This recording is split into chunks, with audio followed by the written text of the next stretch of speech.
अस्सलाम वालेकुम, क्या हाल चाल है सब लोगों के। पाकिस्तान इंडिया का मैच देखा होगा। इंडिया ने आज तहस नहस करके रख दिया, बर्बाद कर दिया। पाकिस्तान का चमत्कार हो गया, खुदा की कसम। मतलब यार, इतनी बुरी मार मारी है, 228 रन से हरा दिया।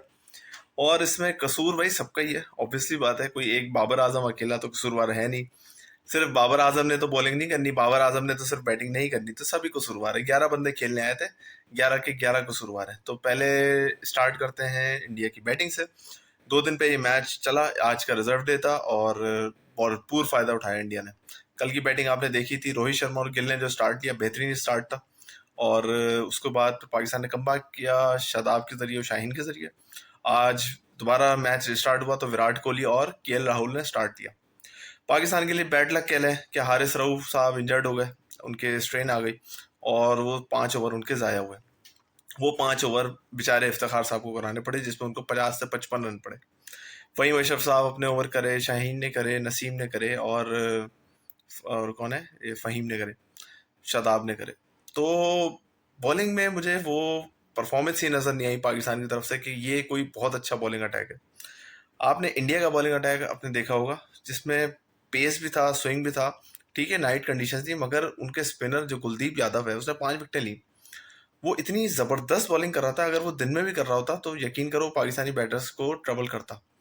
अपनी लाइन लेंथ ज़बरदस्त समझा और उसने बहुत ही प्रॉपर किया। उसको 2-3 साल से टीम में नहीं रख रहे थे, जो कि समझ से बाहर था, क्योंकि कुलदीप यादव एक बहुत प्यारा प्लेयर था, मगर शायद इंडियन मैनेजमेंट सही थी कि वो उस फॉर्म में नहीं था। उस पर एनसीए में ठीक ठाक काम हुआ है, लेकिन उसका रिजल्ट उसने अब दिखा दिया। तो बहरहाल इंडिया ने पहले बैटिंग में तबाही करी। विराट कोहली साहब को जितना सल्यूट करें कम है। उसने अपनी 77 सेंचुरी बनाई और ओडीआई में सिर्फ 47 सेंचुरी, मतलब मजाक है क्या यार। 47th ओडीआई सेंचुरी उसने आज कंप्लीट करी और बहुत ही अच्छा खेला। और स्पेशल आपको कहना पड़ेगा कि के राहुल के लिए, के राहुल ने यार, मतलब इतनी इंजरी के बाद आ रहा है बंदा और लगा नहीं कहीं से। इनके एनसीए में एक बात तो है भाई इंडिया के, कि एनसीए में काम बड़ा ज़बरदस्त हो रहा है। बुमराह भी फिट लगा मुझे और केएल राहुल की भी फिटनेस सही लगी मुझे। वो रिलीज़ ही नहीं करते जब तक वो फिटनेस पूरी ना हो जाए, तो ये बड़ी अच्छी चीज़ है इंडिया की। और केएल राहुल ने जिस तरीके से बैटिंग करी, जिस तरीके से डोमिनेट किया बॉलर्स को, मज़ा ही आ गया देख के कि भाई कि इतना कोई फ्लुएंटली कैसे खेल सकता है। और फिर विराट कोहली भाई ने तो फिर धूम ही मचा दी। उन्होंने तो एंड में जो फ़हीम को जो शॉट मारा था ना, थर्ड मैन की तरफ जो निकल के इधर और पीछे मारा, और फिर जो छक्का मारा लास्ट बॉल पे, और वही हारिस रऊफ वाला थोड़ा एक शॉट भी मारा था 1-2 ओवर पहले, तो विराट कोहली ने तबाही फेरी। 356 थे। हमें बड़ी उम्मीद थी कि पाकिस्तान यार फाइट तो करे। बुरा ये लगा कि पाकिस्तान ने फाइट ही नहीं करी। 356 के जवाब में आप कम से कम 250 तो करते यार, 300 तो करते। मैच तो जीतना इम्पॉसिबल सी हो जाता है ऐसी सिचुएशन में, मगर फाइट नजर आनी चाहिए थी। फखर इतना स्ट्रगल कर रहा है, इतना स्ट्रगल कर रहा है, उसको अब बेहतर है कि आप रेस्ट दे दें। आप रेस्ट दे के मोहम्मद हारिस को जगह दें, क्योंकि इतने बड़े प्लेयर को टूर्नामेंट से आउट करना भी ठीक नहीं होगा, मगर ऐसी फॉर्म पे कंटिन्यू रखना भी ठीक नहीं होगा। और अगर रखना है तो किसके एक्सपेंस पर रखना है, ये समझ से बाहर है। Imam ul Haq, I don't know उसको क्या हो जाता है, कभी कभी वो बिल्कुल ही चौक हो जाता है। बाबर आजम को बहुत अच्छा बॉल पड़ा, मगर फिर भी बाबर को रियलाइज करना चाहिए कि जब कोई बड़ा मैच, इंपॉर्टेंट मैच होता है, तो बाबर साहब के बल्ले से रन नहीं आ रहे। और ये पहली दफ़ा नहीं हो रहा है। और जितने भी इंडिया के मैचेस आप निकाल लें पाकिस्तान इंडिया के, उसमें बाबर साहब का बल्ला नहीं चल रहा है, सिवाय इस T20 2021 के वर्ल्ड कप के, जिसमें बाबर और रिजवान नॉट आउट गए थे। लेकिन ओवरऑल वैसे देखें तो बाबर का बल्ला नहीं चल रहा। और ओडीआईज में तो इसकी एक 50 भी नहीं है, जबकि विराट का शायद तीसरा सौ था। आज एशिया कप में मारा था, एक वर्ल्ड कप में मारा था और एक आज मारा है, जबकि हम मैचेस ही कितने खेलते हैं, हार्डली खेलते हैं। तो बाबर को ये चीज़ सीखनी पड़ेगी, रियलाइज़ करनी पड़ेगी कि भाई अगर आप कैप्टन हो और आप चीज़ को लीड फ्रॉम द फ्रंट कर रहे हो, तो आपको देखना पड़ेगा ये सारे मामला।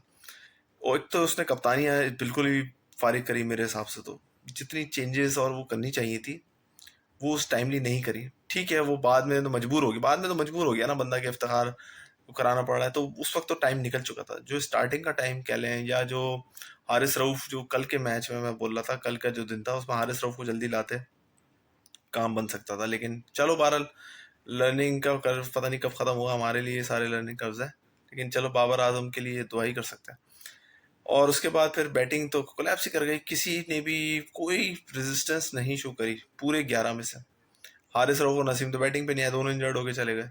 लेकिन मुझे आगा सलमान से फिर कुछ मुझे अच्छा लगा कि कम अज़ कम उसने कोशिश करी। इफ्तिखार ने भी थोड़ा बहुत सही कोशिश करी, लेकिन उसके अलावा कोई खड़ा ही नहीं हुआ। तो ये पाकिस्तानी मैनेजमेंट को इस वक्त जूते मारने चाहिए या सर पकड़ना चाहिए या क्या करना चाहिए, इनको खुद सोचना है।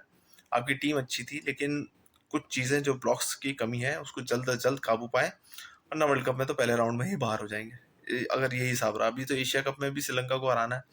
श्रीलंका आपके सामने 13 वनडे तो जीत चुकी है वो कंजर्वेटिवली, तो श्रीलंका इतनी आसान होगी नहीं। तो अगर आपने श्रीलंका को हरा के फाइनल में जाना है तो आपने बहुत अच्छी क्रिकेट खेलनी होगी। उसके बाद फाइनल में अगर पहुंच भी जाते हैं तो होपफुली पाकिस्तान इंडिया का तीसरा मैच हो, तो उसमें आपको पता है फिर इंडिया भी चौड़े में आएगा। बाबर ने फिर वो, मैं बाबर पे आता हूँ कि बैटिंग क्यों नहीं करी। जब आपको पता था टॉस जीत गए हो, मैच अच्छा हो सकता है, बैटिंग करके बड़ा स्कोर कर सकते हो, आप खुद इस पोजीशन में होते और उनको अंडर लाइट्स बैटिंग कराते। लेकिन चलो, क्या कह सकते हैं बाबर को। और बाकी कुलदीप यादव भाई ने बेहतरीन बॉलिंग करी और 5 विकेट से मार दिया। अब इंडिया का एक और जो मसला है कि कल उनका दोबारा मैच है। आज उन्होंने रैपअप जल्दी कर लिया, अब 30-32 ओवर में मैच को रैपअप कर लिया, तो उनको बड़ा फायदा होगा। वो कल अगर पहली बैटिंग करते हैं तो सेकंड में आके बॉलिंग वो फिर से कर सकते हैं। तो इंडिया ने अपना एक बहुत ही अच्छा रन रेट भी सेटअप कर लिया होगा इससे, और मेरे ख्याल से उनके फाइनल के चांसेस अब बहुत ब्राइट हैं। उनको अब सिर्फ श्रीलंका या बांग्लादेश में किसी एक को मारना है और वो फाइनल में अपना टिकट कटा चुके हैं। तो पाकिस्तान के लिए बड़े सवालात हैं जिनका जवाब उन्होंने खुद ने ढूंढना है।